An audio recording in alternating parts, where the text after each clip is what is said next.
महाराष्ट्र के उप मुख्यमंत्री दिवंगत अजीत पवार पंचतत्व में विलीन हो गए। लेकिन उनके निधन को लेकर कई सारे सवाल उठ रहे हैं। जिस तरीके से उनका प्लेन क्रैश हुआ था, कुछ नेता ऐसे हैं जो इस मामले में साजिश की बू सूंघ कर ये कह रहे हैं कि साजिश हुई है, और कुछ जो विमान से जुड़े एक्सपर्ट हैं वो पायलट की गलती ठहरा रहे हैं। कुछ कह रहे हैं कि खराब मौसम का कारण था। लेकिन हकीकत क्या है? पायलट ने उस दिन मे डे कॉल क्यों नहीं किया था? मे डे एक ऐसा एसओएस मैसेज होता है जिसके जरिए आप अपनी स्थिति स्पष्ट कर देते हैं कि अब आपके हाथ में सिचुएशन कंट्रोल में नहीं है, जिसकी वजह से आपको बाहरी जो मदद की आवश्यकता पड़ेगी वो आपको मुहैया कराई जाएगी। अजीत पवार बैठे थे, अजीत पवार के साथ कई और लोग भी सवार थे उस विमान में, लेकिन पायलट ने आखिर मे डे कॉल क्यों नहीं किया था?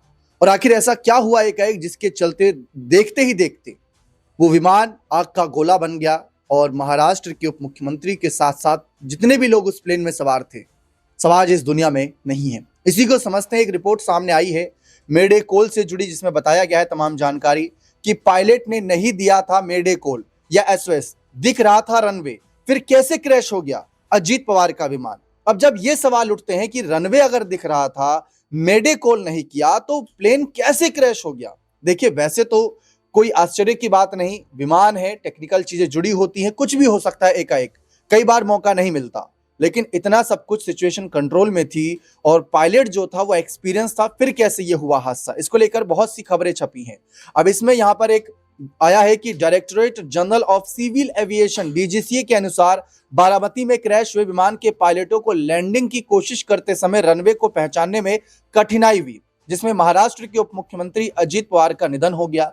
पहली कोशिश के दौरान चालक दल को रनवे नहीं दिखाई दिया, इसीलिए उन्होंने दोबारा लैंडिंग की कोशिश करने से पहले गो अराउंड किया। हालांकि पायलट की ओर से कोई इमरजेंसी कॉल, एसओएस या मेडे कॉल नहीं दिया गया था। अब सवाल यहां पर एक ही उठता है कि अगर नहीं दिख रहा था रनवे, इतनी विजिबिलिटी नहीं थी, तो क्या वापस नहीं जाया जा सकता था, या पास में ही किसी और ऐसे रनवे की तरफ जाया जा सके जहां पर विमान पहले उतार दें? क्योंकि सुरक्षा जो है, जो सेफ्टी है, वो फर्स्ट प्रायोरिटी होनी चाहिए थी। तो वो सवाल उठ रहे थे। दिल्ली की वीसीआर वेंचर्स प्राइवेट लिमिटेड का लियर jet 45 business jet Baramati airport पर लैंड करने की कोशिश के दौरान क्रैश हो गया, जिसमें उप मुख्यमंत्री अजीत पवार सहित विमान में सवार सभी 5 लोगों की जान गई। विमान, जिसका रजिस्ट्रेशन नंबर VTSSK था, मुंबई बारामती उड़ान पर था जब यह दुर्घटना सुबह लगभग 8:44 पर हुई। विमान में 2 चालक दल के सदस्य और 3 यात्री सवार थे। डीजीसी के अनुसार सभी यात्रियों को गंभीर चोटें और उनकी मृत्यु हो गई, ये बताया गया। अब इसके बाद अजीत पवार को मुंबई से 250 किलोमीटर दूर स्थित अपने पारिवारिक गढ़ बारामती में एक ग्रामीण चुनावी रैली को संबोधित करना था। 2 फ्लाइंग स्कूल रेडबर्ड और कार्वर एविएशन बारी बारी से बारामती में एटीसी यानी एयर ट्रैफिक कंट्रोल को ऑपरेट करते थे।